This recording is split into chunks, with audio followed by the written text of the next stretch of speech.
America क्या, संसार भले ही हो विरुद्ध, कश्मीर पर भारत का सर नहीं झुकेगा। एक नहीं, दो नहीं, करो 20 समझौते, पर स्वतंत्र भारत का मस्तक नहीं झुकेगा। जिस भारतीय जनता पार्टी के दिग्गज नेता और भारत रत्न से सम्मानित देश के पूर्व प्रधानमंत्री अटल बिहारी वाजपेयी ने भारत के अभिन्न अंग और हिंदुस्तान के मस्तक कश्मीर के लिए पूरी दुनिया को ललकार दिया था, उसी बीजेपी के दिग्गज नेता और देश के प्रधानमंत्री नरेंद्र मोदी के राज में 5 अगस्त साल 2019 को इस हिंदुस्तान ने वो ऐतिहासिक दिन भी देखा जब कश्मीर से अनुच्छेद 370 को हमेशा हमेशा के लिए समाप्त कर दिया गया।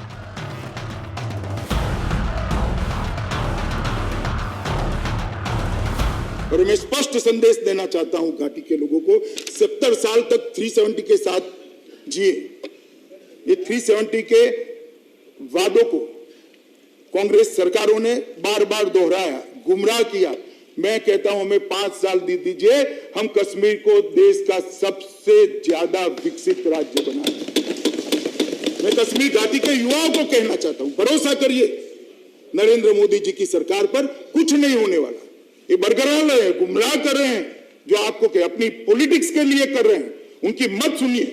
मैं कहना चाहता हूं आपके माध्यम से मान्यवर कश्मीर के युवाओं को कि एक 5 साल के अंदर कश्मीर के अंदर परिवर्तन आएगा, तब जाकर आपको मालूम पड़ेगा कि 70 साल जो चीज को लेकर निकले वो चीज ही ठीक नहीं, तब जाकर मालूम पड़ेगा।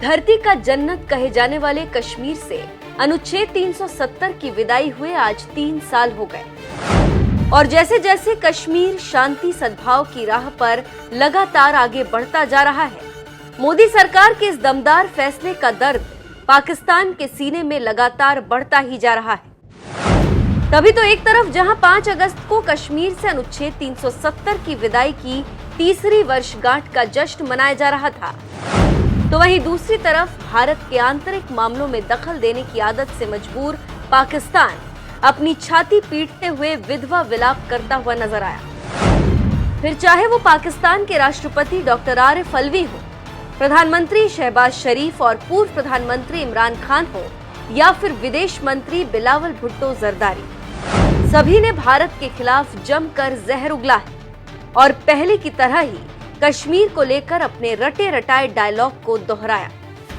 पाकिस्तान के प्रधानमंत्री शहबाज शरीफ ने एक ट्वीट में लिखा, आज 5 अगस्त 2019 की भारत की अवैध और एक तरफा कार्रवाई की तीसरी वर्षगांठ है, जिसका उद्देश्य जम्मू और कश्मीर के अंतर्राष्ट्रीय स्तर पर मान्यता प्राप्त विवादित स्थिति को बदलना और कब्जे वाले क्षेत्र की जनसांख्यिकीय संरचना को बदलना है। भारत कश्मीरियों को डरा धमका रहा है और मानवाधिकारों का उल्लंघन कर रहा है।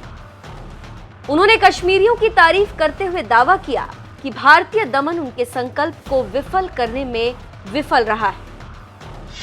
पाकिस्तान के राष्ट्रपति आरिफ अलवी ने कहा, कश्मीर विवाद का समाधान क्षेत्र में स्थायी शांति और स्थिरता सुनिश्चित करने का एकमात्र तरीका है। 5 अगस्त 2019 की भारत की कार्रवाइयां संयुक्त राष्ट्र सुरक्षा परिषद के कई प्रस्तावों का उल्लंघन करती है, जिसमें यह निर्धारित किया गया था कि जम्मू और कश्मीर राज्य का अंतिम निपटान युक्त राष्ट्र के तत्वावधान में लोगों की इच्छा के अनुसार एक स्वतंत्र और निष्पक्ष जनमत संग्रह के तहत किया जाएगा।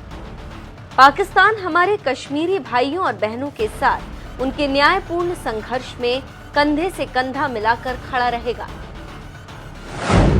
पाकिस्तान सरकार में विदेश मंत्री बिलावल भुट्टो जरदारी ने कश्मीर से अनुच्छेद 370 हटाए जाने की बरसी पर लिखा, पिछले 3 वर्षों में कश्मीर की घटनाओं ने साबित कर दिया है कि भारत जनसांख्यिकीय परिवर्तनों को आगे बढ़ाने के अपने नापाक मंसूबों को लगातार आगे बढ़ा रहा है।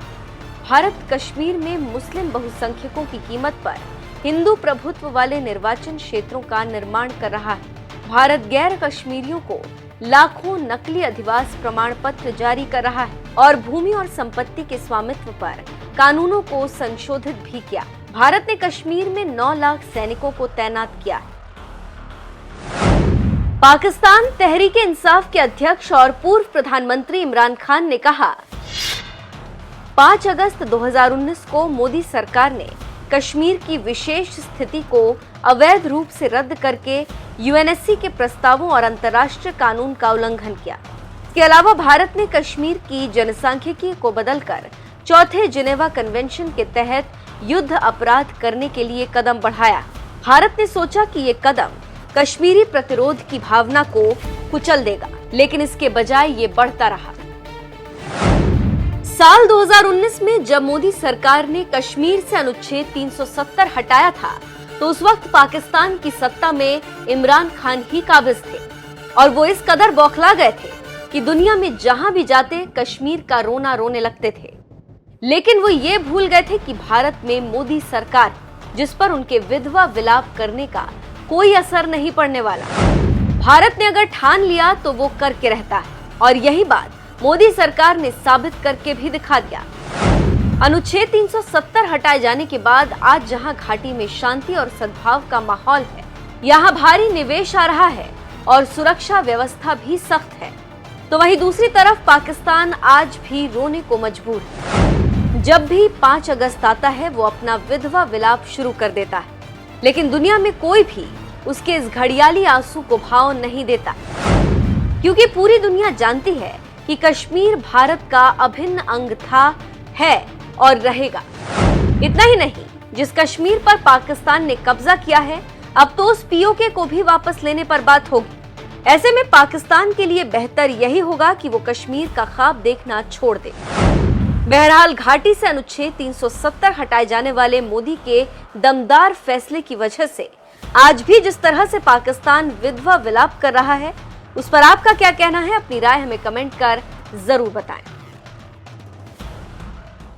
फाइनल सॉल्यूशन के बारे में टिप्पणियां की, मगर मैं मानता हूं, मैं फिर से रिपीट करना चाहता हूं, एक सदस्य ने कहा था कि ये कश्मीर समस्या का फाइनल सॉल्यूशन है। मान्यवर, समय जरूर लगेगा, मगर रास्ता 370 का रिमूवल ही रास्ता है और कोई रास्ता नहीं है, ये मैं निश्चित रूप से मानता हूं मान्यवर। और दूसरा,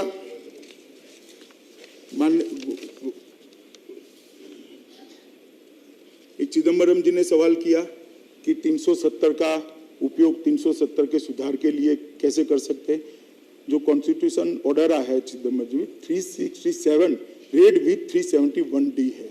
आप एक बार ध्यान से उसको देख लीजिएगा तो कॉन्स्टिट्यूशन ऑर्डर की वैधता आपको भी मालूम हो जाएगी।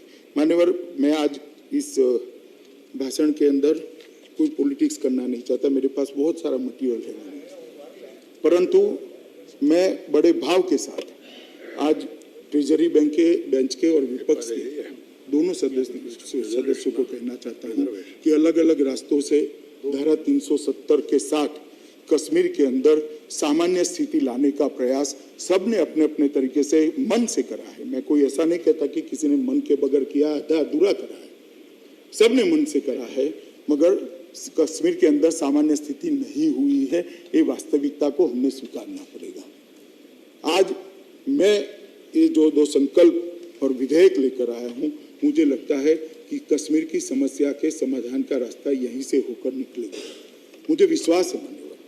तो मैं सभी को कहता हूं कि हम सब वोट बैंक की राजनीति से ऊपर उठ जाएं,